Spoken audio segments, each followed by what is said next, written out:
I'd like to welcome all the delegates from different countries who have come here for the summit.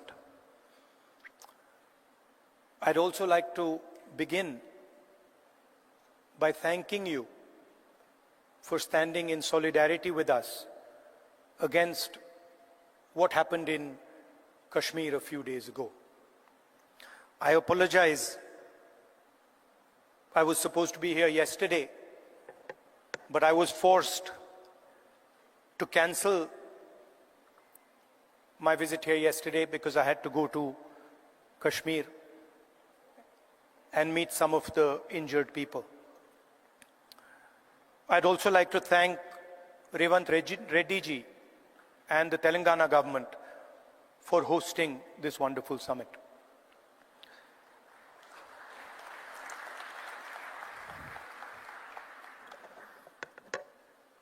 As we all know, politics, democratic politics, has fundamentally changed across the globe. The rules that applied, I would say, a decade ago, simply don't apply anymore. Sometimes, when I speak to younger members of our party, I tell them that what was effective 10 years ago, the tools that worked 10 years ago, simply do not work anymore. They cannot face the concentration of capital, modern media, modern social media. And so, in a sense, the old politician is dead, and a new politician, a new type of politician has to be constructed. And that really is the challenge in front of all of us. What does this new politics look like?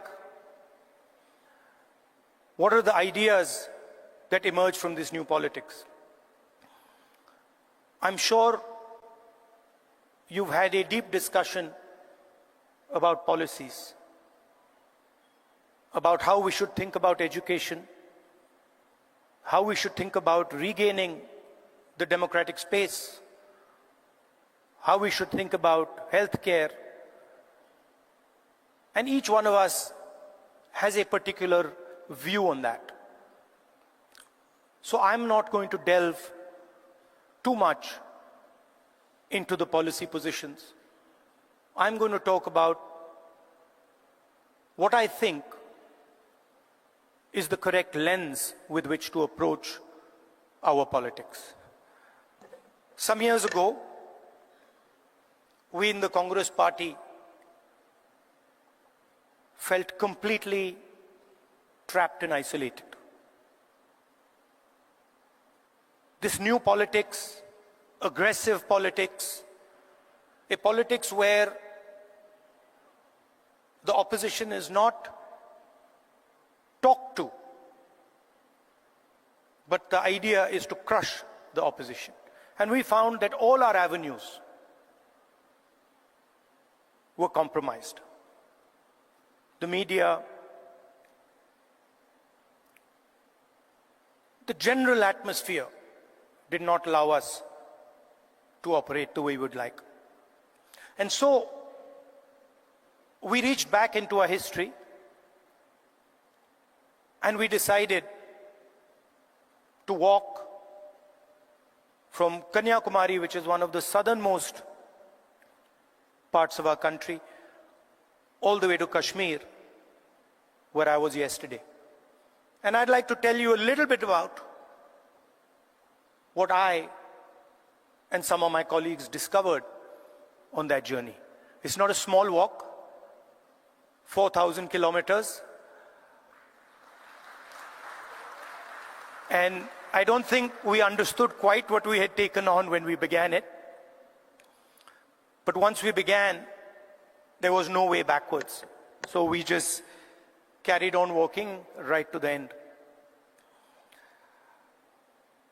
And I essentially learned two things from that walk.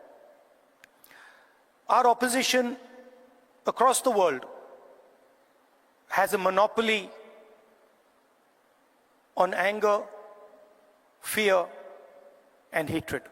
And there's no way that we are ever going to be able to compete with them on anger, fear, and hatred. They are going to outdo us, outmaneuver us, and beat us every single time when it comes to fear, anger, and hatred.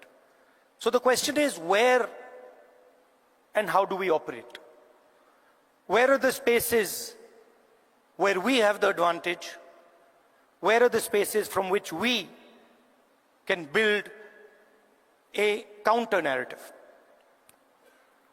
So the walk started in Kanyakumari, and slowly as it progressed, more and more people started to join this walk. And within 10-15 days, walk would start at 6 in the morning, and we would have thousands and thousands and thousands of people walking with us, pushing us, people trying to come in. And it was something to see. My job was walking and listening to people. And the one rule we had was that anybody, regardless of who he is, who she is, should be able to come to the center of where we were walking and have a conversation with me or the other leaders there. And so we followed this rule rigorously. As we walked, we talked and walked and talked and walked. I suddenly found that it became harder and harder to speak. As politicians, we are trained to do this. We are trained to come on stage and talk. We are trained to tell people what we think. We are trained to think about the future. But while I was walking, the number of people who were coming to me made that impossible. And so I started to listen. And I realized, halfway through that walk, I realized that actually I had never ever listened before. And in fact, I didn't know how to listen. I knew how to speak, I knew how to think, but I didn't actually know how to listen to people. What do I mean by that? Whenever somebody was speaking to me, I would have a conversation going on in my mind. I would be listening, and at the same time, I would be talking. Relatively quickly into the yatra, the talking completely stopped. And all I was doing was listening to the people who were coming next to me.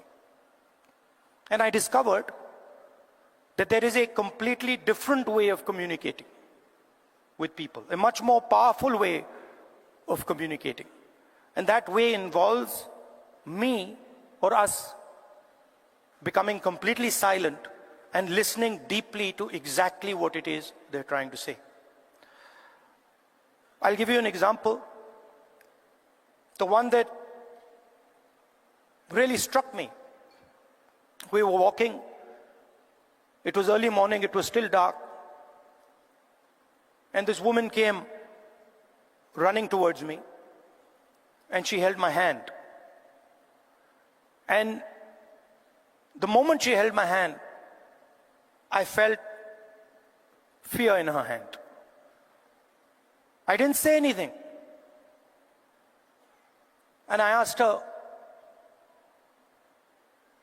"What's happened?" And then she started. And she said to me, I've come here to walk, but I have to go back. I have to go back quickly. I said, "Why?" She said, "Because my husband is beating me. My husband is thrashing me, and I have come here to this yatra. And then I said to her, I said, what do you want me to do?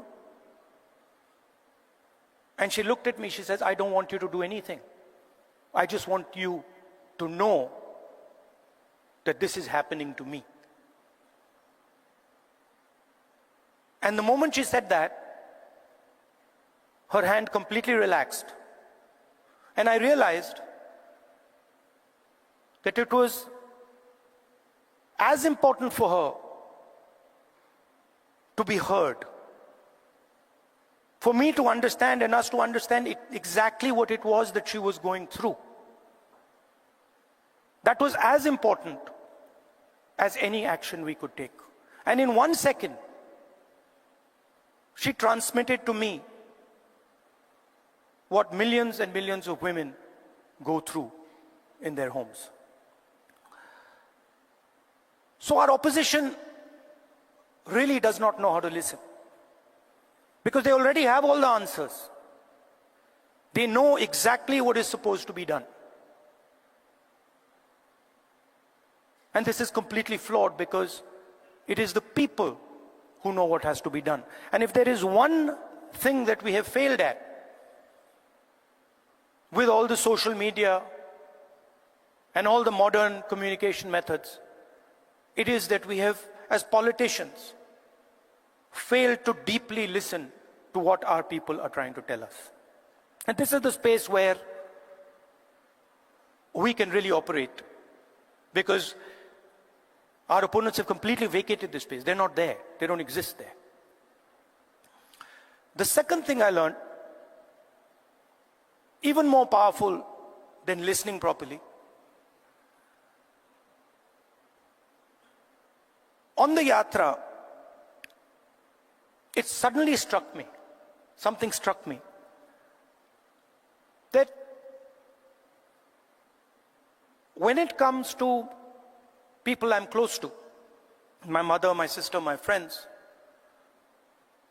I'm very comfortable using the word love. And it struck me that I'd been in politics since 2004. And I never ever used or expressed love to anybody. So I was saying to people that I want to help you. I was working hard to help people, but I was not expressing the reason I was working. And so on the yatra, I started to do so. Little girl came up to me running, and she said, "Uncle, I love you." And I said, "That's interesting. Why have I never said this before? Why have I never used this narrative that is the central narrative and the reason for what I do?" And so I started. I would listen, and then I would use the frame of love and affection, and I would tell people that, you know, I love you very much. And something quite amazing started to happen. Till the yatra, I never used the frame of love, and nobody else used the frame of love. So I didn't have people coming up to me and saying, "I love you." And since I started using the frame of love, since I started saying to people these sort of uncomfortable words, that, "Listen, I love you, and that's why I do what I do, that's why I work," suddenly they started to respond. And today, in public meetings, on the street, people will stop me and say, "We love you, I love you." And the powerful thing about that is it starts the conversation at a place from where it's very, very easy to operate. Often we think that we are going to connect to people indirectly through policy, through the future. We'll help you with your children's education. We'll help you with finance. And there's a place for that. But there is also a way to connect directly to the persons present. Directly saying to them that the reason I'm standing here and the reason I'm doing what I do is because I have affection, love and affection for you. And it has completely changed my politics. It has made my life so much easier. It has made my ability to connect with people so much easier, I cannot tell you. On the yatra, we got a slogan. The slogan in Hindi is Nafrat ke bazaar mein mohabbat ki dukaan, which people who understand Hindi will translate. But what it basically means is that in a marketplace of hatred, you are opening a shop of love. Now, this slogan became very, very powerful in India. The idea that no matter how much hatred someone spreads, the biggest and most powerful way to disrupt them is not to copy them, not to argue with them, not to fight with them, but right in front of their hatred, to place the idea of love and affection. So that, I think, is a framework, a potential framework for our politics. We can disagree on policies. In fact, I'm sure that every single one of us will disagree on some policy matter or the other. But the lens we use, we can all agree on. Their lens is hatred, their lens is fear, their lens is anger. Fear leads to anger, ossified anger is hatred. And our lens should be that which cuts their lens.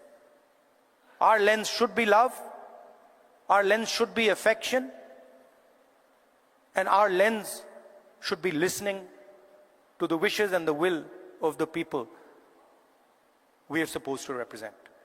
I'd like to thank all of you for coming here.